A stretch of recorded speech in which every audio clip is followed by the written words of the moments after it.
Sup, chat? Happy Mushoku Mondays, everybody. Welcome back to yet another Trek the Mushoku Tensei Jobless Reincarnation novel series. We are on Subjugation of the King Dragons, Part 6, the final one. This is it. This is the final Mushoku Monday. It's getting there. It's getting there. I'm starting to feel it. Like, holy crap, this is the last of Subjugation, and I guess Roxy gets serious, which, again, I don't really know how the hell I'm going to handle that. I might just read it and just talk about it. I don't know after that. I think we're just done. I think Mushoku Monday is just going to come to conclusion. It's going to come eventually. It has to come eventually, right? It's finally hitting me. It's crazy. But that said, hey, chat. Hope you guys are doing well. Hope you guys have a great rest of your Monday at Mushoku Monday. And I greatly appreciate you guys' kind words, your support, all that stuff. And yes, all those that support financially through Patreon, tips, links, super thanks, memberships, all that stuff. Thank you guys so much for your ongoing support. But that said, let's just dive into it. We're kicking things off where we left off, where Al was going to get fried. Al, with his cheeks scorched by heat, was in a daze. He was alive. Why? Am I burning? Did he miss? Who? No way. A person? In black? The King Dragons? A maid's uniform? He shook his confused head and looked at what was lying on top of him. It was a person. Her black hair was singed at the ends. Her armor was cracked and shattered at the back, exposing severe burns. Steam, or perhaps smoke, rose from her body. Their eyes met. It was a tattered figure of Shina. She took a bullet. Like, is finally Shina gonna die? Like, all this time of surviving, she's finally gonna die because she had to take a bullet for him? She moved her lips as if to say something, then lost consciousness. She likely no longer had the strength to form actual words. I'm surprised that she was able to shield his entire body. I mean, a woman's frame I would think would be much smaller than male's. And this is some bulky armor. Al understood instantly. She had saved him. Realizing that, a warm feeling slowly welled up inside of him. He couldn't avoid the thought. It was unnecessary. She had interfered with a sacred one-on-one duel. As a knight, there was no greater disgrace. And yet, what rose within him was warmth. There was no irritation or anger in his heart. Only gratitude. Yeah, the whole idea of, like, you know, honor and the duel and all that kind of crap, it's only within the two individuals that are acting it, or some stupid unspoken rule or something like that. When it comes down to it, if you're alive, you're freaking grateful. Like, in the end of the day, you're alive. You succeeded. You survived. And that somebody, in this situation, somebody sacrificed themselves for you. Potentially sacrificed. I mean, it's still a sacrifice. She's hurt. He was genuinely thankful that he'd been saved. Now, he could still fight. Being saved by a comrade during a one-on-one duel and still fighting. What a disgrace. How shameless of me. Laying Shina gently to the side, Al stood up. The sword in his right hand felt strangely light. Ew, get a little boost there. The great sword that he brought from home was snapped clean at the base. It was a masterpiece once wielded by Atofe during the Human-Demon War, a legendary artifact. But it was an antique, so perhaps it was inevitable. Mother's gonna be mad. As he was thinking about this absent-mindedly, Frau had silently approached him and offered him a sword. Use this. He accepted the sword, stained with red blood. A replica of the holy sword, Barolite. I'm guessing that was Shina's weapon? A weapon used by the holy knights, likely taken from a knight who had died in the cave. Frau offered no explanation from where she had found it, and immediately began treating Shina. Okay, there you go. The only thing Al could do was fight the King Dragons. Thinking that, he rose and looked at the King Dragons, and trembled. I guess that was enough to give him a fright. The King Dragons was on the brink of death. A broken sword was lodged in his jaw, slicing through from throat to chin. So he got a hit in before this happened? Blood gushed out in torrents. The slash had likely reached all the way to the upper jaw. Blood was pouring from his nose, too. Black smoke billowed from his mouth, probably when Kajikut tried to unleash his fire breath. Al's blade had pinned his upper and lower jaws like a nail, causing the flames to backfire and burn from the inside to the wound. Okay, I didn't really get a sense that he connected anything back there. Yeah, I got a sense that he slipped and he wasn't able to meet him. So something happened while we weren't there, I guess. The tip of the blade touched beneath Kajikut's neck. We won. That was the moment someone felt sure victory. Just a few centimeters, Al's foot slid. Blah, blah, blah, blah, blah, blah, blah, blah, blah, blah. No one imagined something so small would be used such a deadly effect in the final moment, especially not a duel with both sides with a single fatal strike. He quite literally tripped up. Kajikut, who had assumed it would be a close battle, hadn't missed even the tiniest shift. He was 2, maybe 3 steps ahead. Perhaps it was experience with Kelman and Lan Shao that allowed him to read as far ahead. The slip was only a few centimeters, not even that, perhaps just a few millimeters. But that was enough. Now in Kajikut's eyes was Al's unbalanced form. He ignited his throat and started the fire, and it was going to kill him. Then we cut over to Fan Li, and then back over. Anyways, whatever. I guess apparently we're not going to see what actually happened there. It had scorched the nerves deep in his nasal cavity. Kajikut had lost both his sight and hearing, and yet his eyes still burned fiercely, glaring at Al with intense focus. Whether it was though sensing his presence or sheer will, Kajikut knew Al still lived and was sharpening his remaining senses to detect when the next attack might come. He likely didn't know why Al was alive. Surely, not even in the wildest dreams would he imagine that Al had been saved in the middle of a one-on-one duel in such a disgraceful manner. He probably believed that Al had found a way to nullify the flames and was even now raising his sword to counterattack. No, perhaps he hadn't even realized that Al was still alive, having failed to hit his target with a full-powered attack and injured himself in the process. He may have just assumed that he'd failed to finish off the descendant of the immortal Demon King. Al's body trembled. Shame. Fear. To have sullied such a sacred duel, how shameful. To see the King of the King Dragons still full of fighting spirit, even in such a state, how terrifying. He couldn't move. Could he even take a stance again? Technically, he shouldn't even be standing right now. It's putting so much shame in this whole, again, the whole honor thing, which I honestly believe is just bullcrap. I think it makes sense, and it technically is a logical mindset from Al's perspective, because why he wants this fight, why he wants to kill the King of King Dragons, a lot of it has to do with trying to be a hero and fulfill what his father was doing. So I can see from his perspective, this is a big deal. And for this not to play out the way that he wanted, it's bullcrap. The story's going to go down as she shielded him from a death blow and the dragon died. From our perspective, we don't even know how the hell he died. So it's not an honorable fight. At that point, it's probably an element of like, well, then just go your separate ways. Hopefully the dragons can survive in the end and you can come back and have a round two or something like that. Try it again. It's interesting either way. To see the King of the King Dragons still full of fighting spirit, even in such a state, how terrifying. He couldn't move. Could he even take a stance again? Technically, he shouldn't even be standing right now. Look around. What's left of the forest was turned to charcoal. So, okay, so now they're outside. Okay, so this fight must have been going on for a while, and we skipped it all. All right, I guess that makes sense now. What's that? A fire in the distance? In a dried out forest that was supposed to be drenched in the rain? The King of King Dragons' true fire breath could raise entire countries and turn entire regions like the Eastern lands into decades-long dead wastelands. If he moved even one step, wouldn't that fire come flying at him again? And next time, would he be able to dodge it? His teeth chattered audibly.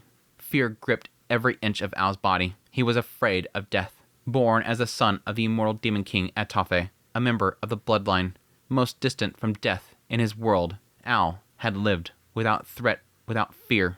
He'd once again fallen from the top of the castle and survived.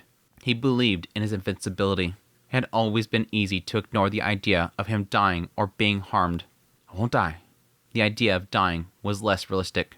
That belief shattered in an instant. He was scared. He was terrified. With Al's leg strength and brute power, he could reach Kajikut in a single step and deliver a final blow straight in the head. Of course, all before the dragon could even fire off another fire breath. But his legs wouldn't move. What he should be able to do, he couldn't. This was bad. If he didn't move, Kajikut's sight would eventually return. That was only temporary, and once it did, Al would be branded a coward, and this time, be killed for real. Branded a coward? I guess if anybody survives, the idea of her saving his life and the duel not being fair, all that would be kind of the story. He got his life saved, and then he ended up dying. It would be a horrible story to tell. He hated that. To aim for heroism and be labeled a coward, to drag the name of his father, the North God, through the mud, that was something he would hate even more than death. But still, his legs trembled and wouldn't move. Hey, Al, what's wrong? When Al looked, he saw Chicky standing there, covered in small burns. Her face, always well-shaped, looked even more striking due to burns. But as always, she wore the same expression. Chicky looked at his face and snorted through her nose. She's so Roxy. She's so Roxy. It's like you expect the other girl, Frau to be Roxy, but no, this chick's the Roxy. She's not a mage, but she's got the expression and personality. What a pathetic face. Right now, even Shiki could probably beat you. Is it really that pathetic? Yeah. You look like some upstart noble. Seconds before getting killed. Looks like you're about to start begging for your life. At any moment. Al touched his own face. Just from that, he could tell. He had the face of someone about to cry. It really was pathetic. Look at the King of King Dragons. Al, just a little more. But in a 1-1 duel. Idiot, you're chickening out now? What about all the resolve you spoke about? In bed with Chicky. If that was all talk, then Chicky might really start to despise you. Resolve. That's right. He came here with his resolve set. No matter what happened, he would defeat the King of King Dragon, Kachikut. I don't know the customs of duels, but I know at least this much. In a fight to the death, the one still alive in the end is a winner. Shiki. Pride. Honor. Are you really thinking you could kill Kachikut, the King of King Dragons, while being shackled by those things? Knights and mercenaries get it wrong. Life outweighs pride, honor, and money, because life contains all that. I guess that's, I mean, that's not wrong. It's just a very interesting way to put things. And there really is an element here where it's like, again, going back to before, where it's like that pride aspect, which again, I understand it from a perspective of this is what he came here for, and the initial goal isn't even happening. But from Shiki's perspective, it's like everybody else there, where they're in this moment not trying to achieve something. They're all like, we're gonna die. Can we please forget about this? But all he cares about that. And Shiki's here going, dude, your life, you kind of need that. Yes, people put all these other things are more important, but when you think about it, life, all that stuff happens, so it kind of weighs more.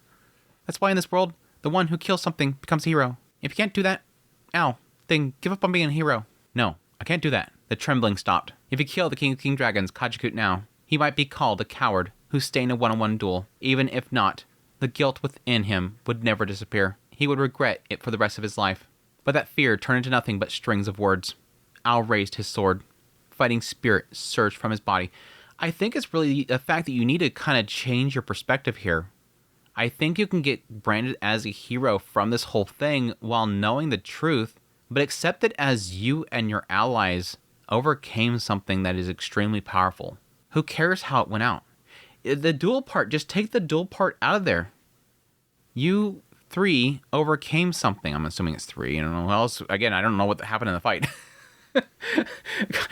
Refugin has technically done this before, but it's one of those aspects where he just suddenly goes, and end. It's just, okay, I don't know what really happened. I'm assuming she helped. I'm assuming based on Shiki having some burn marks, she might have got involved, or she could have just been hit by some fires that kind of just hit in the area. King of the King Dragons, Kachikut. The duel ended in your victory. I was humiliatingly burned by your flames. Alex Ryback, the son of the immortal Demon King, is dead. He's discarding his name? ? From here on, the one who will kill you is a successor of the North God style, a hero, the son of the North God. And the reason is revenge. Understood? So it's getting rid of the idea of it being a fight for the sake of honor to the idea of it just being, I don't really care about honor, I just want revenge. ? A one-sided, self-serving statement. Whether the King of the King Dragons heard it or not, he simply opened his heavy mouth with a weary motion. Once I'm dead, please give my best regards to your mother, Atofe. Yes. Yeah, I think it's just turning into an element of revenge. Forget everything we established before. This is not some honorable thing. This kind of it kind of just turns messy. Like the whole situation turns messy. Now again, he technically did say that was the reason he was there, was revenge, but it's got messy. Kajikut's perspective? At that moment, the King of King Dragons hesitated just a little. The instant he was about to unleash his gravity magic, the face of a certain person surfaced in his mind. The figure of his former comrade in arms and his ally to this day, Atofe. How many times had they saved each other during the human-demon war? It had gone beyond the realm of debt. Having fought through that savage war and survived despite defeat, it was thanks to each other's existence and the friends who had died along the way. Now, after having killed her husband, here stood her son. If he were to kill the son too, wouldn't Atofe herself come next? The immortal Demon King lives forever. Concepts like marriage and partner mean little to her, and even after her beloved was killed, she didn't burn for a thirst for vengeance. She only grumbled, but Kajikut couldn't believe for a second that she remained silent if her own blood, her own child, were killed. Just as he once done, she would marshal the armies of the Demon King's territory and come to reduce the King Dragon's mountains to rubble, to literally level them completely and turn them into flatlands. That thought, just that, made his attack delay by an instant.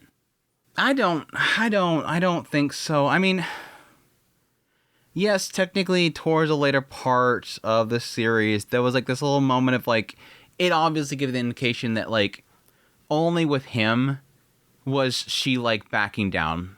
Like with the situation get extremely tense, he literally just says, "Mom," and like she chills out. Like she listened to him, and there was like a sense of like, yeah, I think she loves him and cares for him, and I think there was an element where she also kind of sees her husband in him.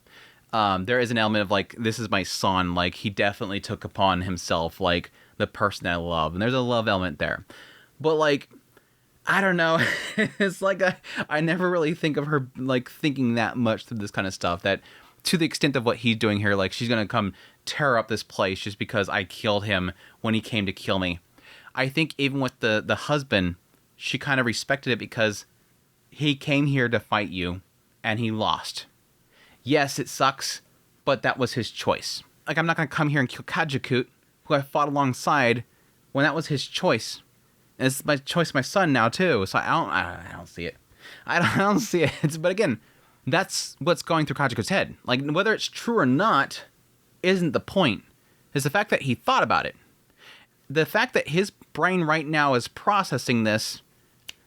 That's what the delay is. Whether it's true or not, that's the delay. That's what caused it.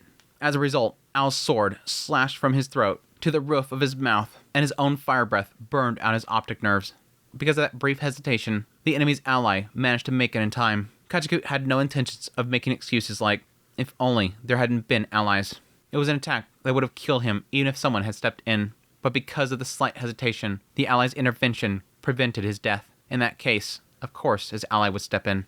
Kajakut didn't know human customs. In all of his long life as a dragon, he had only experienced one-on-one duels a handful of times. Usually, either a human would challenge him solo and be crushed by a horde of dragons, or he alone would crush a large group of humans. So now, even with one or two interruptions, he had no intentions of whining about it. He felt this was far too beautiful of a way for someone like him to die. He thought he'd end up either dying alone atop a mountain and becoming bones, losing the king's throne to a younger male and being eaten by sandworms in the eastern wastelands, or having his life wrenched away by some natural disaster. But to engage in such intense tactical exchange, win, and still die, it wasn't a bad ending.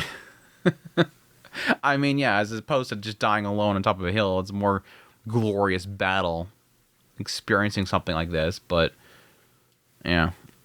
It goes back to the whole idea of not really understanding it fully by the fact of how long they live. Come at me. And thus, the subjugation of the King of the King Dragons came to a close. The duel was won by the King of the King Dragons, but the one who survived was the North God. Soon, the curtain would rise on a new legend. Chapter 9, The Curtain Rise. Subjugation of Kajakut, the King of the King Dragons, results. The Royal Knights Order of the King Dragon Realm annihilated. Wild Leopard's Mercenary Corps. Blue Leopard Division annihilated. Millis Exorcist Armored Corps annihilated. Magic Organization Order of the World Tree annihilated. Martial Arts Group Phoenix Nest retreated. King of the King Dragons Kajakut defeated. I was about to say, I just knew the Phoenix Nest was gonna be like, yep, they're out of there. It just said retreated. Like this is they just decided to leave. Forfeit. Interesting things here though, and I might get into more of it in a minute. But obviously, the Royal Knights Order. I'm guessing that implies that the Blue Leopard group, like they finished them off on that battlefield because they were fighting out there. So I'm guessing they completely wiped them out in the end, and he was the only one that potentially survived. But the fact the Wild Leopard Mercenary Corps is also annihilated, that assumes that he died as well. And I'm guessing that Barkov was killed too because, again, his group is annihilated. Again, this is a sucky thing about the fact that that entire fight was like just completely glossed over. Just everybody's dead apparently. Just conclusion. Every group considered a stronger contender was completely wiped out. The one who emerged victorious in this intense battle was a boy, the rightful successor of the North God style. It's said that he challenged the King of the King Dragons in a one-on-one duel and won. However, in the town buzzing around the corpse of the enormous King of the King Dragons, no one stepped forward to claim the deed. The idea that someone could defeat the King of the King Dragons, who annihilated both the Blue Leopard Division and the Millis Holy Knights Order, in a one-on-one duel was hard to believe. Most people say it was a combined effort of the Blue Leopard Division and the Millis Holy Knights. Few knew the truth, but it's a fact that Kajakut, the King of the King Dragons, was defeated, and that the blacksmith Julian brought his corpse into his workshop. The town was in a festival frenzy. But he has to get the sword, right? 3 days had passed since Julian entered the workshop. Frau Claudia, also known as Flowing Clouds, was getting ready to set foot on a journey back home. That was the other thing. Why would they claim that group was annihilated when Flowing Clouds technically survived? Let's just talk about the group. She had ended up lingering for days. Caught in her feelings, she had accomplished her goal, assassinating the key figures in the Sun faction. It was time to return. Looking back, she felt like she'd been running in circles. She'd made poor decisions, come close to death, and been forced to face her own lack of skill and immaturity. I think she's really good. I think she really, again, prototype Rudius. But she was aware that she'd grown mentally through the experience. Until now, she'd been too obsessed with her status and forgotten what really mattered. She'd always clung to her titles, but in the end, they were useless. Refugian likes bringing that up in this series, even way back here. Titles mean nothing. There were people plenty better than her, even if they were lower rank ones, like an advanced tier swordsman, or even rogue mages without a title. Frau had decided that once she got back, she'd change her mindset and start retraining her magic from scratch. Yeah, I think a big part of this is getting away from that group, going on her own, doing her own research. It obviously implies that she's going to go off and be the first principal there and all that kind of stuff, but get achievements and go in with the mage guild in a different way. Not just memorize spells for exams, but becoming a mage others could rely on in crisis. To start with, she'd work on building her physical strength. Could I set him up? Just like our master said. Just outside the town, Frau spotted someone unexpected. That person was sitting cross-legged on the large rock, meditating. Frau considered calling out to him, but decided not to. She didn't know what to say, and she didn't want to interrupt his meditation. She regretted not saying a proper goodbye, but she had left a message. So, that should be enough. Frau gave that person a small bow, then turned back towards the road, with a refreshed look on her face. Let's go back to town. Let's go back to the north. 2 weeks had passed since Julian entered the workshop. Chiki, aka Assassin Chikita, was bored out of her mind. Is she gonna get some daggers from this? Originally, she had planned to leave town and chase after Blue Panther, who had left the town in order to meet up with the main force. Okay, so apparently he lived, so their group wasn't annihilated. Anyways. But recently, she'd heard rumors that the Assassin's Guild she belonged to had taken a devastating blow and been wiped out. Okay. Apparently the person who hired her to take out the Blue Panther had also been killed by someone. To be honest, Chiki had been thrilled about going after someone as dangerous as Blue Panther. Someone who could deflect throwing knives, even in complete darkness. So she took this as a lucky break and decided to ditch the job and relax in town. Chiki wasn't particularly fond of crowds, but she still found it fun to wander the town and watch it celebrating, something that she'd been involved with. But after 2 weeks, the festival atmosphere was fading, and even Chiki was starting to get bored. Now she was strolling through the town, nibbling on a skewer of grilled dragon meat she had bought from a street stall. Compared to how it had been earlier, the town had regained a sense of calm, like the quiet before a storm, before Julian's upcoming magic sword unveiling. Everyone who participated in the battle was eagerly waiting for it. People all over the town were whispering about the battle of the King of King Dragons, sharing all kinds of outlandish stories, like how the North God-style swordsman was a giant over 3 meters tall, and how the last Holy Knight Barkle and the Swordmaster Blue Panther joined forces to bring the King of King Dragons down. Others said the Death God's Knight, the Assassin, and the survivor from the Order of the World Tree formed a party to defeat it. Hearing her name brought up in rumors made Chiki feel a little giddy. A friend used to be pals with the Blue Panther, and according to him, the Blue Panther, the Holy Knight Barkle, and the North God's successor fought the King of King Dragons for 3 whole days and nights. They were all seriously injured by the end, but they finally managed to bring down after all. No way! 3 days and nights? I mean, that's insane, but the King of King Dragons held out that long against those 3? That thing really is no joke. Overhearing this kind of conversation made Chiki smirk. She remembered that moment clearly. The standoff between Al and the King of King Dragons, Kajikut, had lasted only 16 seconds. Then, with a bit of encouragement from her, Al landed the final blow. The whole thing took about 3 minutes. There wasn't really any fierce battle. It was practically over in a single strike. Who would believe that? Saying they fought for 3 days sounded a lot more convincing. But even if no one ever believed it, Shiki would never forget that moment. Yeah, seared in her mind. Oh hey, ain't you the brat from Al's crew? What are you up to? Someone called out to her head on. It was a rough-looking man who had been mistaken for a bandit if it weren't for the fact that he was known as a Holy Knight, Barkle. He wore gleaming white armor that sparkled in the sunlight as he walked, leading a white horse loaded with supplies. The armor and his face didn't match at all. So apparently he's alive too. So apparently that group wasn't annihilated. I question the term annihilated. Nothing. Go away. Shiki didn't particularly dislike Barkle, but for Shina's sake, she said that anyway. Ah, don't be like that. We cheered together, didn't we? Grumbling, Barkle shrugged as he walked past Shiki. Despite what she said, Shiki turned and walked beside him. Barkle gave a suspicious look. What? Did you tell me to go away? You were the one who called out for me, remember? Well, whatever. Shiki was just bored. This is a weird little pairing here. Where are you heading, Barkle? Back to headquarters for now. This subjugation got us pretty wrecked. Best case, I get my pay docked. Worst case, I get demoted. Serves me right for underestimating things. There's a rumor going around that you were the one that took down the King Dragons. If you just go along with it, doesn't that solve your problem? When Shiki said that, Barkle scratched his chin. Is he gonna have a moment of respect? Is he gonna have a brief moment of respect here? I'm a liar, sure, but I don't lie about things I can't do. I can't fake something I can't replicate. Besides, if I really went around claiming that, you wouldn't stay quiet about it, would you? I'm no ace like the Blue Panther. Last thing I want is to get hunted down by Chiquita the assassin. He's got a good point. There's an element here of... They talked about this in the mainline series too. Was it... I think it was Rudius. He didn't want that title. And if anybody knew that he was within the Great Powers, they might come after him. Like, there was an aspect of, like, if you gain these titles, it only leaves yourself open that people are going to come to challenge you to take it.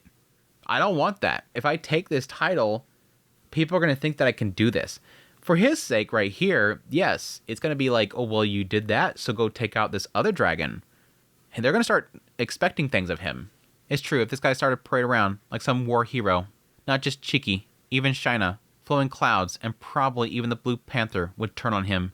As someone who's seen the fight with her own eyes, she couldn't forgive anyone brazen enough to take credit for it. Would Blue Panther really care? Flowing clouds? Shina? No. I don't see any of them caring. I don't see any of them coming to go chase him down. Okay. I was just some no-name swordsman who once dreamed of rising to the top. Sure, you all see me as some cowardly, dirty bastard who doesn't deserve to be called a swordsman. But even a guy like me respects Alex Ryback as a fellow swordsman. Seriously? Chiki widened her eyes at Barkle's sudden confession. At that moment, all that crap I've been clinging to, Shina, my holy knight status, my position, my honor, none of it mattered anymore. I was just moved, you know? You let the Blue Panther go, right? So, I figure you get it. I guess, like, not even, like, the near-death experience aspect of it. It's just strictly the honor of seeing this epic fight and seeing what this guy technically pulled off is what sort of changed them. Changed how they view their life. Coming from Barkle, the man with arguably the filthiest mindset among everyone there, it carried an odd weight. In truth, before the first strike was swung, no one except for Shina, who sensed Al's impending loss through her sharp intuition, could even move. It's not something you can explain in words. Given the situation, Shiki probably could have stabbed Blue Panther after everything was over, but she didn't. The thought hadn't even crossed her mind. Only those who were there and breathed the air would understand the overwhelming feeling, almost like a compulsion, to not interfere with the fight unfolding before their eyes. Again, it's an element of like the awe of the whole experience itself. By the way, did you hear? Your client got killed. Yeah, apparently he stabbed by some junk on the streets. Pretty pathetic way to go. Yeah, about that. Word is, the Blue Panther is the one who arranged it. What? It seems like he'd been walking a fine line lately, pushing himself too hard. If you see him again, make sure to thank him properly, okay? Why does Barkle know about the client? I mean, I understand this whole thing where he's kind of tied in with this stuff, and again, there's probably a lot of rumors around here, but it's like, did she say something about that in the cave? I know he brought up the whole idea of like what was going on, and they were starting a conflict, but I don't know if they named the client. How would Barkle know? How weird. Why would the Blue Panther do something like that? She tilted her head. There were a lot of people after the heads of the Wild Leper's mercenary corps higher-ups. Even in this town, there had been several assassins in similar positions to her, and the fight between the Blue Leper's division and the Royal Knights might have actually been orchestrated by those same assassins. Again, they technically did clarify that that wasn't Barkle's doing, so somebody else had to have orchestrated it. There was no point in just killing Chiki's client. No matter how skilled she was, tracking down and killing an executive of the Wild Leper's mercenary corps alone wasn't easy. The one that she had killed before was like that too. It had taken careful negotiation with other parties, temporary alliances, and precise timing to corner him enough to land the kill. Many of the people she teamed up with along the way had died. Chiki could have easily died too. That's why just taking down 1 or 2 people didn't matter. And even if he took them all down, in a few years someone else would hire another assassin out of revenge against the Wild Leper's mercenary corps. This is weird. So they're implying that he did this for Shiki's sake? Question mark?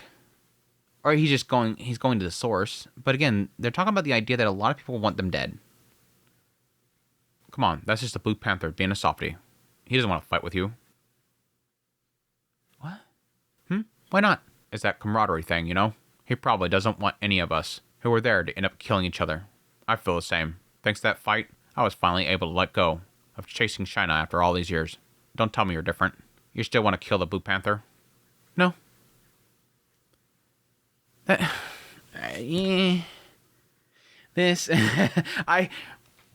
This part feels off to me. I get what Fujin's doing with these characters, but I don't see this. Again, they were talking about this is a quick moment. Again, there's an awe aspect for Al and what Al did, but there's no camaraderie thing here. Well, the Blue Panther went out of his way to kill the client and assume that she wouldn't still want to kill him or get hired by somebody else. No. Again, they're talking about there's people constantly trying to get this Blue Panther guy killed. There's a chance that somebody else is going to hire her. Now, and in China versus Barkle, these are completely different circumstances. Barkle is trying to cover his own ass with China and wants her dead. With Chiki, it's a job. She was hired to do it, and she takes her job serious. This, I don't. This is probably not my favorite part of this story at all. This is just my opinion. It doesn't feel right. Chiki shook her head. Now that she thought about it, if it were the old workaholic version of her, she would have carried out the job regardless of what happened to the organization or the client. After all, results were everything. Your track record affects your future jobs. So yeah, you should probably pick your jobs a little more carefully from now on.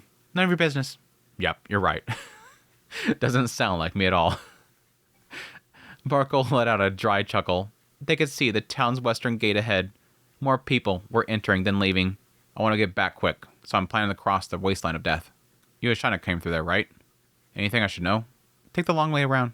If Al hadn't found us, both Shiki and China would have been dead. Seriously? Guess I'll scrap that plan then. Damn.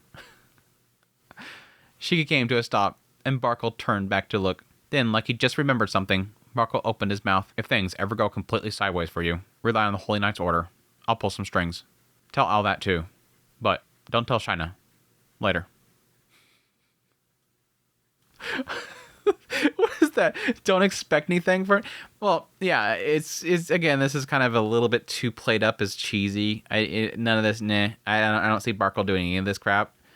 But like, because this feels so not Barkle. Like, this feels like not his character. Again, it's given an impression like this experience just hit him. Like, his brain's been completely rewired by this whole situation. But like, there's still an aspect here where he's like, but don't expect anything for China, and don't tell China because I don't want her to see that I did something good or something like that. I don't know. It's goofy. With that, Barkle walked out of town. Shiki turned back around and headed into the town once more. Just like Frau, she couldn't help but envy people with a clear purpose. As for Shiki, right now, she was just bored. She's just bored. A month had passed since Julian had entered the workshop. China Marianne was feeling out of shape. The burn she suffered while saving Al had fully healed up just a few days ago. It had gone deep into the muscles of her back. Bad enough, the doctor had said. It wouldn't have been surprising if she had died, even with Flowing Cloud's swift first aid. The fact that she had made a full recovery without any lasting effects in just a month was thanks to luck and her trained body. I'm guessing in this writing there's no healing magic, because I don't think they've ever actually mentioned healing magic at any point throughout this entire book, so I don't doubt it. I mean, they talked about like a holy aspect magic. China had lost consciousness in the King Dragon Mountains, and when she woke up, she was in a hospital bed in town. It wasn't exactly a refreshing awakening. The sky was clear, and the sun was high, but it wasn't the sunlight that stirred her. It was a pain in her back. By the time she came to, 2 days had already passed since the battle. Apparently, flowing clouds had nursed her the entire time, but the day after China woke up, she picked up and returned to the headquarters of the Order of the World Tree. After that, she came to visit nearly every day. Despite her appearance and attitude, Shiki turned out to be surprisingly diligent. Yeah, because you two are going to, like, freaking get together. It's like this Yuri in this story is great. Shana and Shiki getting together in the end. Shana had asked about what had happened, but with Shiki's awkward explanations, she couldn't make much sense of it. Only that Al had defeated the King of the King Dragons, and thanks to that, the town was on a full-on festival mode. That much was obvious just by looking out the window. The Blue Panther only visited once. He entered quietly, with a serious face, completely suppressing his presence. Once he saw Shiki wasn't there, he let out a visible sigh of relief and allowed his presence to return. What is he doing there? Oh, God, dude. God, this entire group's gonna just fucking get married. It's just all gonna get married. This is great. I love this. Looks like Chiquita ain't around. Didn't they teach mercenary leaders to knock before sneaking into a lady's room? How uncouth. If I'm sneaking, knocking doesn't really make sense. But let's just say, that's how dangerous Chiquita is. So, cut me some slack. Shanna gave him a scolding look, and the Blue Panther responded with a cheeky grin. So, what do you want? Nothing in particular. Just visiting and delivering a message. Can't find the young master, so I figured I'd leave it with you. The Blue Panther told her that Frau had left a message for them before departing, if they ever needed a mage for a party, to give her a call. Then, just as quietly as he came, he told her that he'd leave town soon, and disappeared. Why did Frau give him the message? The communication with these people is interesting. Like, everybody's like suddenly just becoming buddies here and there. Like, for some reason he feels that it's best to give Blue Panther the note to give to Shina, when she could just go and tell her herself. Or actually better to give it to Chiki, so that Chiki can give it to her. Like, I got no sense that Frau had any connection to Blue Panther, and I could see Frau having something of a connection to Barkle, because it seems like he's kind of shaping up, and he technically has dirt on her, and so they could have communicated after the whole thing, but anyways. Since then, no one besides Chiki had come to visit. Bored out of her mind, a whole month had passed in no time. Feeling an uncomfortable tightness in her back, Shina walked towards the inn. Someone had apparently covered her hospital fees. Whether it was Chiki, Al, or Flowing Clouds, she didn't know, but she needed to thank them, and also apologize. She didn't have the money to pay them back at the moment. The town had lost its buzz.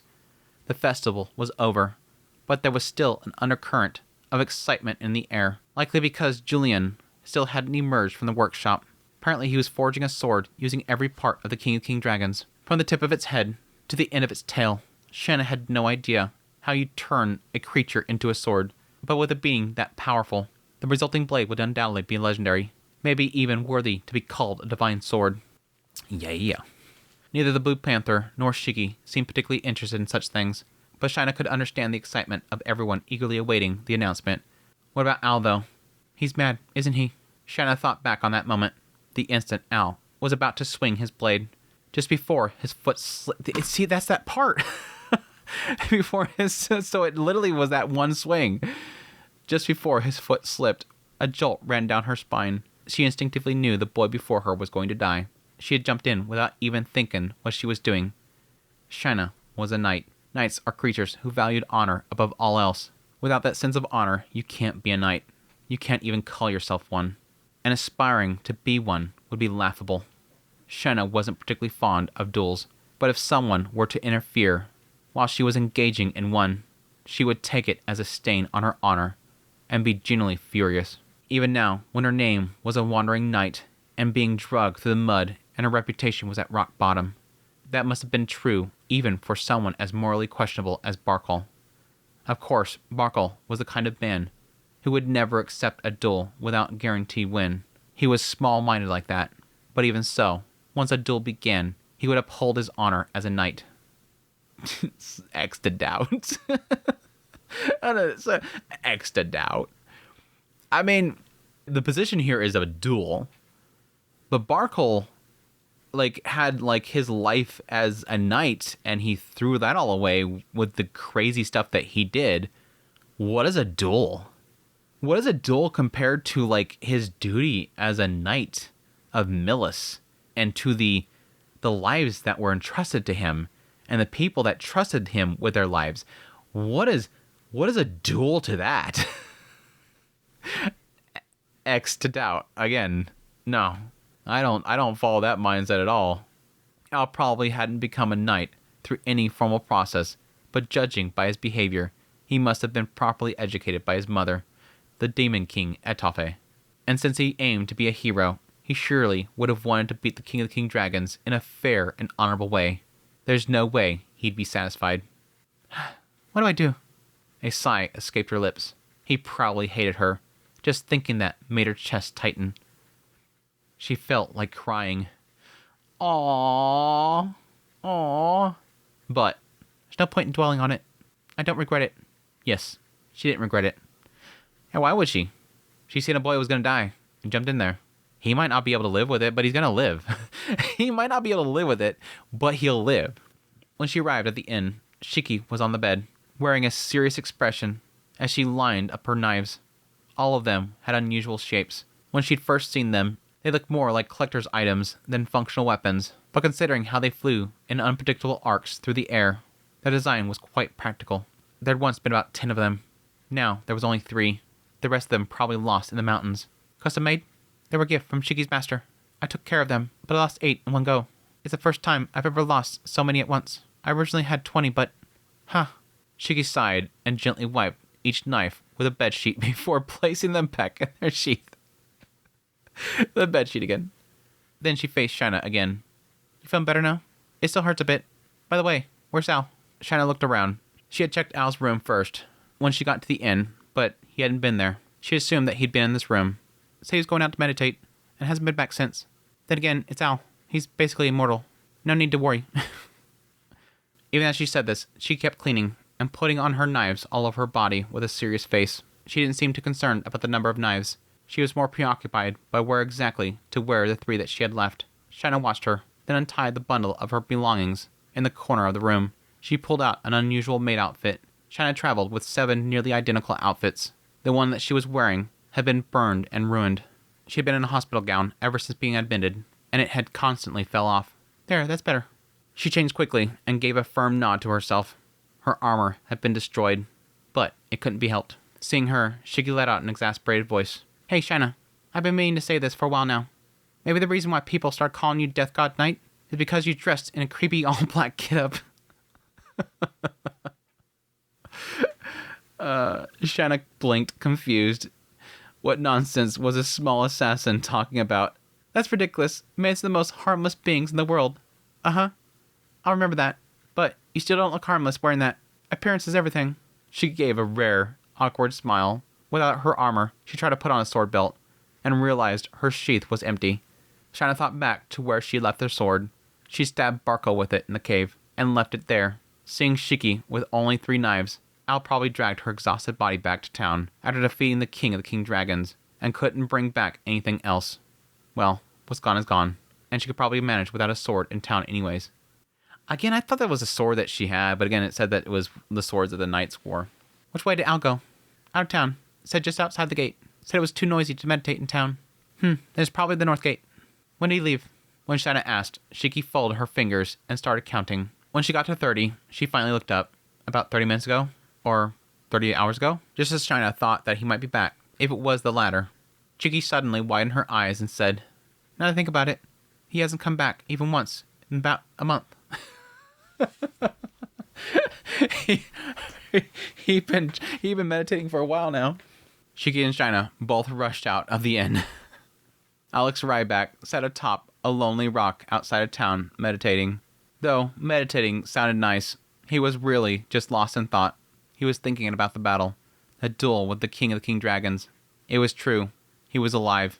He had delivered the final blow. He still felt the raw sensation in his hands, the feeling of killing someone who couldn't even fight back. Things had gone well up to a point. That hair-thin sense of tension. That strike delivered with perfect timing, like threading a needle. And yet it had been deflected in a completely unexpected way. If Shana hadn't been there, not even his bones would have remained. What could he have done to win? He thought about that. At what point had he been in control? No, there hadn't been a single moment where he was ahead. Al and Kajakut had been reading each other the entire time, right down to the end. So why did he lose in the final moment? Had Kajakut used gravity magic to make Al's foot slip? Why did he slip? Because he executed an upward slash from below. Since the target was above, he had to plant one foot and brace himself to cut through. Why use such a vulnerable upward slash? Because Kajakut raised his head, eliminating the upper guard range. Why did Kajakut raise his head? Thinking through all this, it was to force Al into a low stance. Then, what if he kept the high stance until the very end? The strike would have failed to land a fatal blow, and he would still have lost. It hadn't even been a 50-50 fight. Thinking that would be presumptuous. Just by raising his head, just that one move put Al into a trap from which Kajakut was guaranteed victory. Not realizing that and foolishly switching to a low stance, how pathetic. If only he could do it over, challenge him again to a proper duel. But there would be no rematch. Al had killed him. No. Al shook his head. Yeah, that was what I was saying. You guys just go your own separate ways. See if he heals his wounds or whatever. Come back and do a rematch. Even if he couldn't get revenge, he had to find a way to defeat Kajakut. And so, he circled back to the beginning. Why did he lose? What could he have done to win? Al was stuck in an endless loop of thought. Then he opened his eyes. Standing there was a woman in a familiar maid outfit and a girl in a tattered cloak. Startled, Al stood up. The small birds had been resting on his shoulders and head flapped away in a flurry. I think those vultures just waiting for him to die. Shana, you can't do that. You shouldn't be standing up yet. Shana was taken aback by his desperate expression. And then she smiled and answered, I'm fine now. The doctor gave me a clear. Still hurts a bit, though. Really? It didn't look the kind of injury that would heal in just a day or two. He thinks he's only been there for a couple days. Al suddenly felt a strange stiffness in his body and stretched with a grunt. It felt like he had been sleeping all day. With an exasperated look, Shana responded, You know, how many days do you think passed since I was hospitalized? What do you mean? Hasn't been but 2 days, has it? Are you seriously saying that? Shana and Shiki exchanged looks of disbelief. These immortal demons, having no sense of time. Only then did Al finally realize that he had actually spent a long time sitting on that rock. Ah, sorry. When I start to think deeply, I tend to lose track of time. Come to think of it, I'm feeling a bit hungry. How long has it been? A month. I was worried you might be dead. I wouldn't die in just a month. Shana had seriously considered the possibility that he might be dead, but Al took it as a joke. After all, he was the son of an immortal demon king. Even though immortal referred to longevity and powerful regeneration, it didn't mean absolute invincibility. Still, to die of starvation, he'd probably have to go a whole year without food or water. That's crazy even for him, being part. So Al, after a whole month of meditation, did you reach enlightenment? Shiki spoke in a tone of someone casually asking a person who just napped, did you sleep well? But Al answered with a straight face, not at all. The more I think of it, the more I can't make sense of why I'm alive and Kajakut's dead. Because she saved your life. I mean, that seems easy enough. With a distant gaze, he muttered, why am I still alive? I wonder. Shana, a bit timidly, spoke up. Hey, Al, are you mad? About what? About when I jumped in. Back then. Back then? Al let out a soft ah, and slowly shook his head. I thought you were the one that was angry at me. Me? Shana tilted her head. That wasn't the answer she expected. Why, I interrupted your honorable duel as a knight, didn't I? That's not the issue. I'm the one who broke my promise and went back there. Because of that, you got hurt. So stupid. He's so simple-minded sometimes, so freaking crazy. Again, it goes back to the whole idea of like that fool's blood element that I think is kind of there. That he doesn't really kind of he does talk about it, but doesn't like get into specifics. Someone who breaks promises has no right to speak of knight's honor. But yeah, she'd be dead though. True, but I still interfered, so I guess we're even. Shana said that, but deep down, she felt relieved. This whole month, she'd been anxious. She wondered if Al hadn't visited, because he was angry of what she did. She was afraid that she'd ruined something important. You saved my life. Even if you subtract the whole duel thing, I still owe you more than I can say. Our kind doesn't die easily, which is exactly why we fear death more than anything. Our kind doesn't die easily, which is exactly why we fear death more than anything? I would think that would be backwards. That sounds kind of backwards. They'd be more foolish because of that. That's like Atafe. If they fear death more than anything because they don't die easily, why would Atafe, in her fighting style, be so recklessly offensive, pretty much throwing caution to the wind? Whereas humans who are mortal, we're much more defensive. We tack on more defenses. We're constantly shielding ourselves. Al was no exception. That's why he used powerful self-hypnosis to still away his fear and face the King of the King Dragons. All that talk of resolve and such, it was just a front. Having immortality and not fearing death are two very different things. Again, a very interesting, something you would kind of feel would be sort of backwards. As for my honor as a knight, thanks to Chiki's words back then, I was able to let go of it. Huh? Chiki honestly tried to remember if she said anything, then folded her arms and gave a deep nod. She's gonna take it. She'll take it. Chiki is a master assassin after all. Al smiled and nodded. That's right.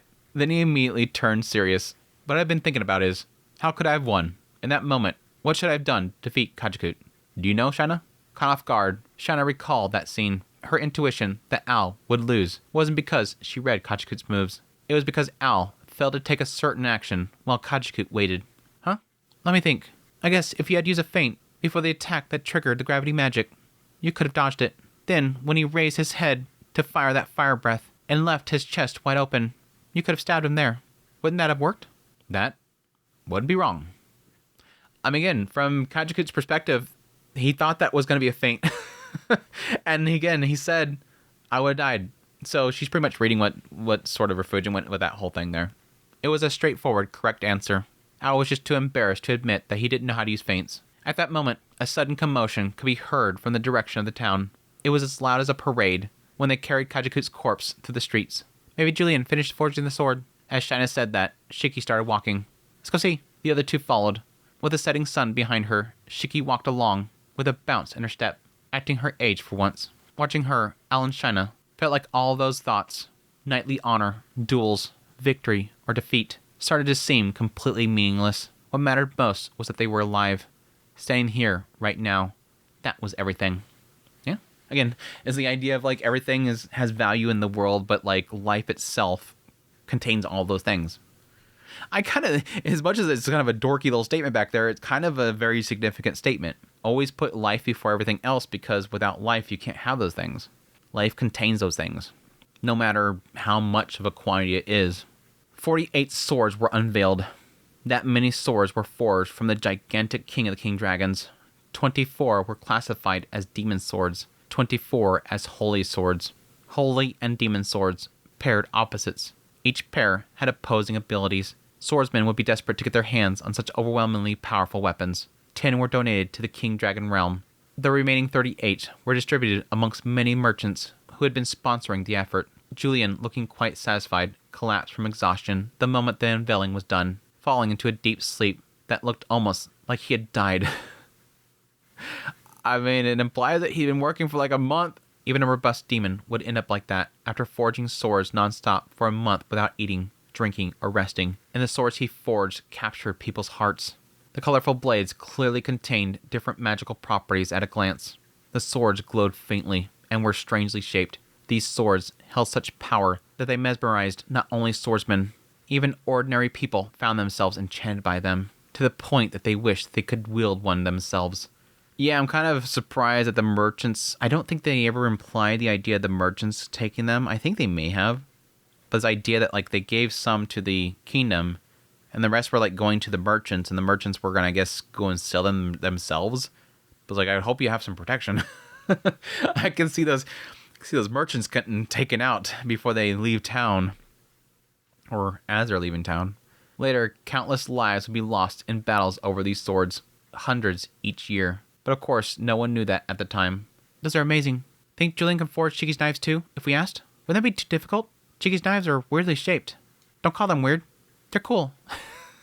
Wait, seriously, cool? Back at the inn, Al listened to this exchange while packing up his things. His charred armor had somehow been polished, and the laundry he left untouched was now cleaned. He tilted his head in confusion. Chiki did it. Chiki did it. Chiki, this... Oh, I cleaned them up for you. Be grateful. Thank you very much. You make a great wife, Chiki. Chiki's face turned bright red for a moment, but she quickly puffed out her chest and grinned proudly.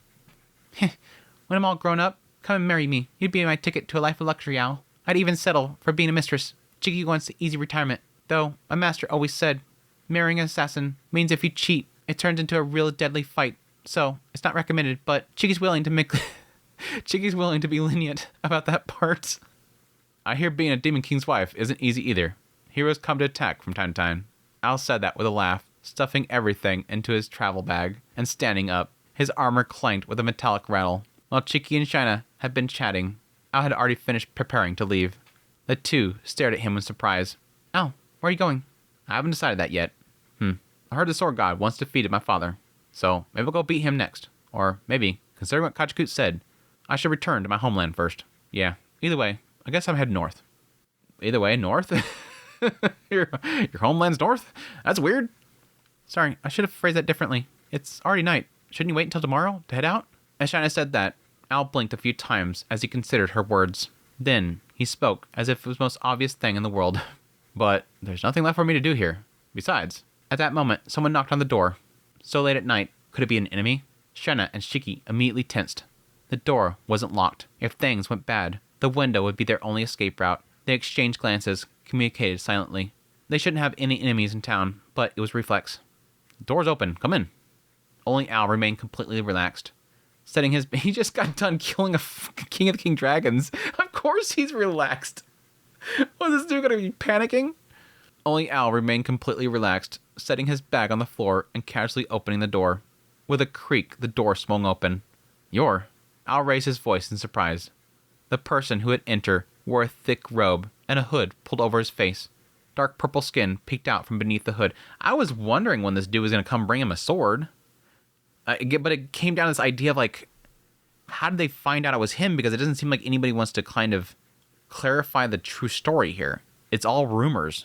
Unless all who came there said the same thing to Julian, and everybody else is just kind of making speculation. It's not being formally announced to everybody else. Based on what we were getting into earlier, Blue Panther and Barkhall probably were like telling Julian what the hell happened. Or at least the organizers, because it seems like Julian was like, I gotta make this stuff now. Leave me alone. Clearly a demon, he carried a large bag, an enormous bundle on his back, big enough it could be an oar. Forgive my late visit, Your Highness. A raspy voice. It sounded familiar, and Shina and Shiki exchanged puzzled looks. Al's face broke into a smile. It's been a while, Julian. Thank you for your hard work. You must be really tired after all that. Is your body doing better now? Are you alright? You're very kind. I'm humbled by your concern. Despite my failure to greet you earlier, you're still worried about my well-being. My body is still fragile and weak, and I could collapse at the slightest touch. But as long as I can still stand and walk like this, please, think nothing of it. I don't deserve it. With almost exaggerated humility, the blacksmith, Julian Jalisco, bowed deeply. Shina blinked in confusion as Al and Julian spoke in a familiar tone. But then again, he was Alex Ryback after all, the son of a demon king. Of course he'd be acquainted with another famous demon. Julian suddenly dropped to his knees and bowed low, pressing his forehead to the floor. I heard a rumor outside the town that the successor of the North God, a boy of the mortal bloodline, had slain the king of the king dragons, and I finally remembered that Kajikut was your father's killer. I am ashamed that I assigned that task to mere common mercenaries. It was thoughtless of me.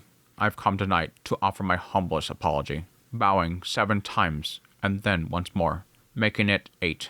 I beg your forgiveness. If this wretched head cannot satisfy your highness's anger, please cut it off and send it to Lady Atafe. Her Majesty will surely make a fine example out of me, in the most humiliating and miserable way.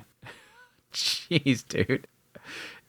Even Al was taken aback by the extreme bow and flowery apology, but once he considered his words, they brought back old memories. Are you sure? Last time you made my mother angry, you pleaded to be spared because you still had purpose to fulfill. Today that purpose had finally been achieved. I have no more regrets. The quiet, raspy voice held the tone of a man who had found peace. Despite the serious tone, Al smiled gently. I wonder what he did. It implies that he did something wrong and that he sought to be punished, but he wanted to do something first. And now that it's been fulfilled, it kind of makes me feel like he did something really bad before. And now, since it's fulfilled, he can die. I see. But please, don't worry about it. I was fortunate enough to take my father's revenge with my own hands. At those words, Julian lifted his head. Then, it's not some unknown human brat who slay the king dragons, Kajikut, but your highness? Yes, the duel itself was one-sided, and not something I can boast about. But the fact remains, I'm alive, and Kajikut is dead. Besides, Al glanced behind him, and Shina and Shiki silently told him with their eyes, you don't have to say anything more. I'd help. Oh, he learned what, several other people learned towards the later part of the series, is relying on other people. Something that Rudius has to teach other people. He learned in the battle with Kajikut. I had help. Unlike my father, I was supported by my companions. On my own, I never could have made it to the end. When Al spoke honestly, Shina and Shiki both looked embarrassed. They probably saw themselves as bystanders to Al and Kajikut's fight, but from Al's perspective, it was different. Without Shina, he would have been killed. Without Shiki, his broken spirit wouldn't have recovered. Frau hadn't helped him directly, but without her, neither Shina nor Shiki would have survived, so he can say it without arrogance. We defeated him together. Aww. Just like the Phoenix guy was trying to tell him. When Al said that, Julian stood up with tears in the corner of his eyes, dropped the heavy bag from his back, tore off his robe, stripped to the waist, and prostrated himself again.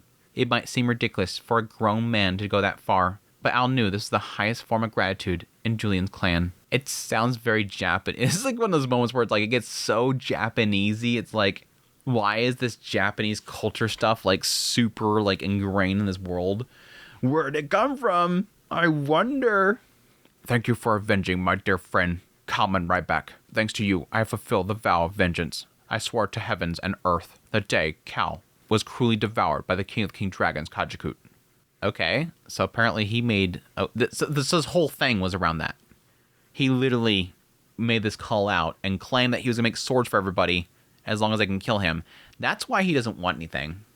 It is sort of a question mark I didn't really have besides the assumption that he was doing it because he just wanted to make something amazing. No, he did all this and set all this stuff up because he just wanted to get a bunch of strong people to go kill something. With those words, he dragged the huge bag and bundle before him. When he unwrapped the bundle, what emerged was a massive, thick sword. Shiki and Shina were speechless. The blade radiated a power that could be seen as divine or demonic. It was a whole different level from the swords unveiled earlier today. The last one. The main one. What's this? The 49th sword, and my greatest masterpiece. The coolant used was the brain fluid of the King of King Dragons. The core steel was forged using magic power extracted from his shoulder bones. The jewel steel was created by boiling the marrow of his hardest bones. The blade was forged by melting the crown and fangs in a 2-to-8 ratio, then slowly hardening over 7 days and nights, using the heat resistance of his flame sacks. The other 48 swords were but practice for forging this one. That's interesting. I don't know if I've ever really kind of considered that before. That makes sense, the idea of using them as sort of practice until eventually utilizing the really good materials to make the good part. His gloomy voice was filled with pride, and Al couldn't help but be impressed. This really is certainly amazing. What's his name? I've named it the King Dragon Sword, Kajikut. With a twisted expression of mixed emotion, Julian declared the name. Al, who had grown up around magic swords, was never particularly interested in them, but this one was different. It had a charm that drew him in. He wanted to hold it, swing it, cut something with it. This must be the enchantment that no swordsman can resist. The magic of the blade itself, and this is payment for the job. By human standards, it's enough to let your descendants live in luxury for generations, but I'm ashamed that it's too shabby to present to your highness. That thing is too shabby? The Kajikut blade? I don't really need money, but after all that, Al glanced into the bag and said it casually, then turned to the two behind him. Why don't you split it? Shina? Shiki? Huh? Both their faces twitched visibly. The filthy bag was packed full of unfamiliar coins. Oh, okay, so there's money in it. Oh, okay, I thought it was talking about, like, selling the blade for money. I didn't know they were talking about there was money in the bag. Both their faces twitched visibly. The filthy bag was packed full of unfamiliar coins, types that they'd never seen before in this region. The surface were engraved with faint patterns, but they couldn't tell what country had minted them, or even what kind of metal they were made from. Shina and Shiki both instantly recognized these coins were unusable. What? What? They were... what? Shiki doesn't need any, thanks. I need money since I have to buy a new sword and armor, but still, I don't think I should be the one to take it. I guess it's because they just don't feel like they deserve it. It wasn't their achievement. Seeing both of them hesitate, Al let out a small, relieved smile. He let out a small smile? Maybe a sigh and smiled? I see. You look kind of happy. I've heard that humans tend to be greedy about money. So, hearing that you two are different puts my mind at ease. Saying that, Al closed the bag and handed it back to Julian. China and Shiki didn't show it on their faces, but inside they were both relieved, glad he didn't think that they were greedy. Julian, on the other hand, looked a bit troubled to have his generous hard-earned reward rejected, but... Julian, since things have turned this way, could you use this to forge a sword and a set of knives for the two of them? At Al's words, Julian nodded as if convinced. An easy task. I have a small amount of materials left. I'll finish them tonight and deliver them in the morning. Don't cut corners, okay? Of course not. Though, I've already forged my finest swords, so please don't expect too much. I think no matter what he's going to make, it's probably going to be incredible. Like, I used all the good materials, but there's still, like, OP stuff in there. I have a couple bones left. It was just before they went to sleep that Shina and Shiki recalled hearing that the metals they had seen earlier were from extremely rare materials used in high-end weapons, and that some old blacksmiths would even trade such metals as currency. This memory came to them after Julian had asked the two of them in full detail what kind of weapons they needed and quickly left. Okay, so that's not gold. It's not money. It's metals. It's precious metals. Interesting. Which again makes sense because I don't think he wasn't getting money for any of this stuff. He wasn't getting anything for the stuff. He was gathering the money and funding to pay the individuals to do the work, and then everything was going back to the merchants. He just wanted the dragon dead. The next day, Al was outside the town.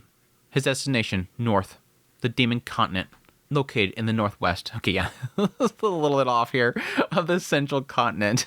He needed to report this to his mother, that he avenged his father, killed his mother's old comrade, and that the king of the king dragons had been transformed into 49 swords. A letter might have sufficed, but for something this important, it's best to say it in person. He considered his route to the demon continent. Ships sailed from the king dragon realm to the Millis continent, but the holy kingdom of Millis hated demons, and the Beast Folk's forest, to the north of Millis, wasn't friendly to demons either. Yeah, a lot of this stuff is kind of, again, a little bit off to the mainland series. It's fine.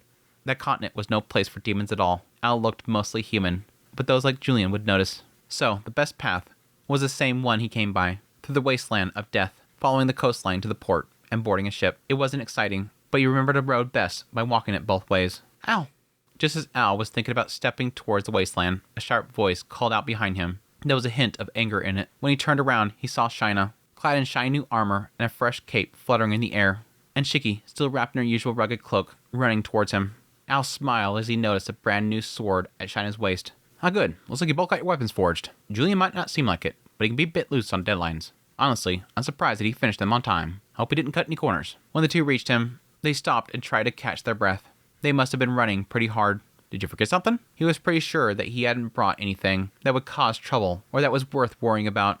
But when he asked, Shina shot a sharp glare, still breathing heavily. Trying to leave without saying goodbye. That's just cruel. I see. My apologies. Thought we said our goodbyes last night. But now that you mention it, I guess we did leave things halfway through, huh? As long as you understand. Shiki wiped the sweat from her forehead with her sleeve. Seeing the brown streak it left, likely from the dust, Shina frowned and pulled out a handkerchief from her pocket to wipe it off. The two of them, dude, I swear. The two of them. Watching that, Al thought, they're like sisters with a big age gap. I'm going across the wasteland of death and following the coastline back to Demon Continent. Even though Kajikut was dead, the wasteland wouldn't return to normal. It would take hundreds of years for the mana to gradually fade away. Crossing the wasteland of death. That's not going to be easy. Are you in a hurry? No, it's the shortest path. Going around the King Dragon Mountains would take a month. Besides, I can make it across the wasteland without food or water. Al said that like it wasn't a big deal, but Shanna pursed her lips. You say you can do it, but what about us? Are they going to go with him? I don't remember them really mentioning like them following him everywhere that he went until he lost the sword, so they're going to have to part ways at some point. Eh? You should consider us too, or you plan on carrying us after we collapse. Shanna joked, and Al tilted his head, thinking about it for 3 full seconds. He reached one conclusion. Are you coming with me? When he asked, Shanna gave a sad look. Is that a problem? No, not at all. But didn't you and Chiki come to the country with your own goals? Are you sure? Chiki immediately answered with a blank expression. Chiki's job ended Well, Al was off snoozing, so it's fine. Her organization had been destroyed, and her client had died, so the job had fizzled out. But as far as she was concerned, that still counted as finished. Oh, I see. What about you, Shina? I'm a knight. My only goal is to join the Royal Knights of the King Dragon Realm. That's why I joined the King Dragon Subjugation mission. But now, the Royal Knights are gone. That group is gone, but it's not like the entire Knights Order is gone. Wait, what is this? Is this an excuse? Is this an excuse to get out of there? Yeah, even he's saying it. She's just looking for an excuse. If you wait in the capital or the town, wouldn't they eventually just form another order? That's true, but... Oh, that's right. Al, you weren't there. So you didn't hear what the Blue Panther said. Looks like the Caspar Kingdom is about to invade the King Dragon Realm. That meant that recruitment would begin. Al figured that out immediately. Perfect timing, then. Listen, the King Dragon Realm has lost all of its royal knights. There's no way they can win against the Caspar region, especially with the Wild Leopards Mercenary Corps on their side, coming tonight in the country that's about to fall. That's just pointless, isn't it? Are they about to fall? Are you sure about that? Are you sure about that? They just got themselves 10 really nice swords. Potentially more. Good point. Then, are you going to go look for another country? With my bad reputation as a Death God Knight, no big nation other than the King Dragon Realm would take me. So maybe I should just ask you to hire me, Al. She said that jokingly, but Al took it seriously. If that's what you want, leave it to me. My mom might make a sour face about hiring a knight, but I'll do my best to convince her. But the Death God's Knight under the Immortal Demon King sounds pretty cool, doesn't it?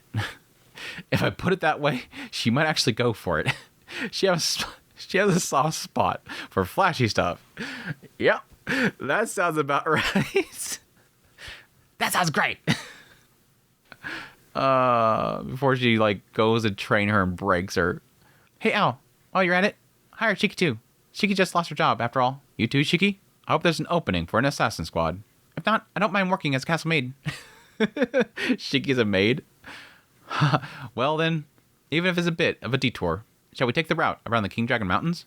And so, as they chatted happily along the way, the three of them began their journey to the Demon Continent. The tale of the subjugation of the King Dragons had come to an end, and with that, a new story was being forged. The new legend of the North God had just begun.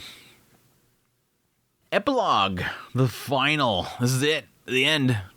In the depths of the Demon Continent lies a labyrinth known as the Library Labyrinth. Interesting that it was mentioned back here, when again, the whole segment that was added in the light novel had a Library Labyrinth. So he had already talked about a Library Labyrinth back here, so it wasn't completely fabricated later, where copies of every book in existence throughout the world were said to be stored. This is because the eccentric sage who resides in its deepest part uses his vast knowledge and clairvoyance to replicate all the books found across the world. No one knows how long he's been in the labyrinth, or why he does such a thing. All that's known is that he's been there since long ago, endlessly creating replicas of books. This labyrinth contains every kind of book imaginable. While none of them can be taken outside the labyrinth, it's said that some of them include the now lost original texts of the Mills Church, or secret manuals of legendary sword styles, but finding such rare volumes would be like finding a pearl dropped in a desert. Most of the books are things like personal diaries or notepads with only one page used. The journal in question was brought back by an adventurer who had explored the Library Labyrinth. According to him, it wasn't something he pulled from the shelves, but something he found amongst the belongings of a decaying corpse in a forgotten corner of the labyrinth. The nameless, untitled journal contained a vivid and detailed accounts of what is now become a long-forgotten tale, the subjugation of the King Dragons. When it was discovered, people dismissed it as a work of fantasy. They said there was no way that a 49th sword existed. They said the North God II, meeting the Death God's Knight Shina and thief Chiquita, happened much later. They said Frau Claudia, the former leader of the Order of the World Tree, never took part in the subjugation of the King Dragons. Apparently this says where she goes. They said there was no way the virtuous and upstanding former commander of the Holy Knights, Barkle, had ever been some low-life thug. Oh, so he's gonna shape up even more. This whole experience has fixed him. I mean, granted, again, a lot of his misdeeds are kind of covered up by his own actions. And besides, doesn't the King Dragon Realm still exist as a powerful nation even to this day? Everyone claimed to be nothing more than delusions of some nameless corpse. but it was from an unexpected place that the truth of the journal was finally revealed. Oh, this is my father's handwriting. Wow, this takes me back. How many centuries has it been? He used to tell me these stories all the time when I was a kid. The one who smiled happily as he read the journal was someone who had inherited the founder's name, the third to bear the title of North God Kalman the Third. And that's where that starts. And so a new chapter was added to the legend of the North God. That chapter titled The Legend of the North God, Prologue, The Subjugation of the King Dragons. It would later be published as a novel by a writer and become a massive bestseller. But that's another story. There is just one thing that could be said for certain. The goal of the boy, Alex Ryback, had indeed been fulfilled. And that is Subjugation of the King Dragons. My gosh. That was good. I think overall that was a really good book. I was honestly not expecting too much of this entire book, and that was partly because some people were kind of poo-pooing it. There's obviously the factor of it being like an early writing from him that, my God, shows. This is definitely writing wise not one of Refugian's best flowing stories, and it has a lot of really rough hang up points. Like the whole beginning segment with, and this is getting into my tier listing of this book amongst everything else. Like early moments of the story having way too much like explanation and information being just dumped on you rather than it kind of having a better, like introduce all these different groups in their own way to make it more interesting rather than having a big massive wall of text that's just hitting you and just berating you on the spot. There's several other points later on where it feels kind of a bit of an off. I think especially towards the later part. And yes, technically having a lot of the fight kind of just, it doesn't flow well. I think the fight in the end, even though I think it starts really good, I like the tension that was built up, it doesn't flow well. The fight itself doesn't flow well. It doesn't make sense in a lot of regards. Like I mentioned before, it felt like it kind of gave a hint that not much rain got inside there, but then a lot of rain got inside there. He slips. And then it talks about how the fact that it torched an entire like forest, but they were technically supposed to be in a cave. It's hard to envision what exactly is happening, is I guess the part where I get to. And then this later part I feel is a little bit meh. And I think how every character sort of concludes feels a little bit off, especially for Refugian. I think Refugian is really good at characters that are very nasty, that you kind of grow to respect in a certain way. These just feel like everybody just kind of fixes. Because they witness what they witnessed, everybody fixes, and they all become good people. And it's just like, no. I don't buy that. Especially I don't buy that from Refugian. I don't buy that from Refugian, but whatever. It's fine. It doesn't completely ruin everything, but at the same time, again, I acknowledge that a lot of this stuff isn't technically fully canon. A lot of it does feel kind of very separate. And again, I do agree that there might be a lot of the stuff that is technically canon. It's just the history books were written by the victors, basically, scenario. And the stories themselves, the stories that people tell in often cases can be either overblown or wrong in a lot of cases. So it's still cool in the end. It's still cool to kind of see this journey. And I think the biggest kind of issue, I think, with its continuity to the mainline series is that a lot of this doesn't feel like Kalman II. Because again, the story that we got of Kalman II and his journey, and until eventually he feels that the sword itself is too much power and it's taking away from his own power, he relies on it too much. It doesn't feel like this Kalman. This Kalman feels like he grew up a lot right here. It doesn't really match up with that one. But that's all for me to get into sort of what I come to conclusion on this one, which is I think this one probably falls in the area of probably a B. I think it's a solid B tier volume of Mushoku Tensei overall. Again, even though it's not technically Mushoku Tensei, it's this prequel story, but I think amongst all the other volumes and stories that we've had for this series, this is like a B area. I think a solid B area. It might crouch into the C, but I enjoyed it in the end. I think it's B because I just enjoyed it. I think despite its flaws and everything, it was just a fun ride. I just enjoy Alex. I enjoy this character a lot, and I think Shina and Shiki were really good additions to his story. They help kind of spice things up, give a little bit of fun in there, chemistry overall. So it worked out really well in the end. So that all said, what a book. What a book. I enjoyed it in the end, and that's Subjugation of the King Dragons. Like I said before, I think the big question mark at this point is where we go. I don't know. I don't know. I really don't know at this point, and it's concerning because it's being so late in the week for me to get this started, and I guess I technically still have a good week to kind of consider it, but I'm probably going to have to think on it a little bit. I might just go ahead and just read Roxy Gets Serious and just get on and talk about it. I might just do a video separately about Roxy Gets Serious, and not being a premiere. I kind of do want to do a premiere, but I think it's just going to come down to what it turns into being. I don't know at this point. But it does sort of lay us in line with the idea that this could potentially be the last Mushoku Monday.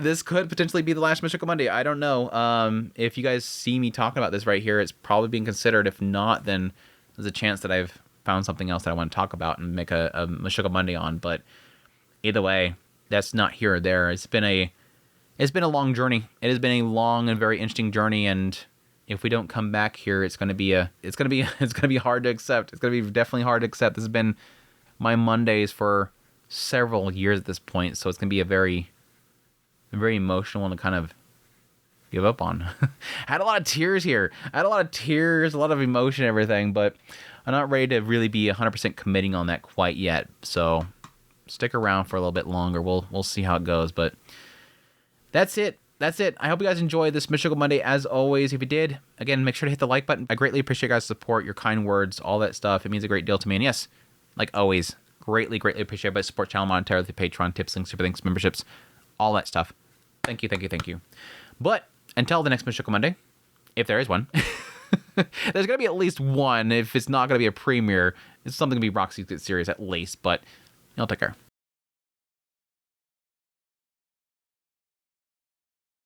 My mom make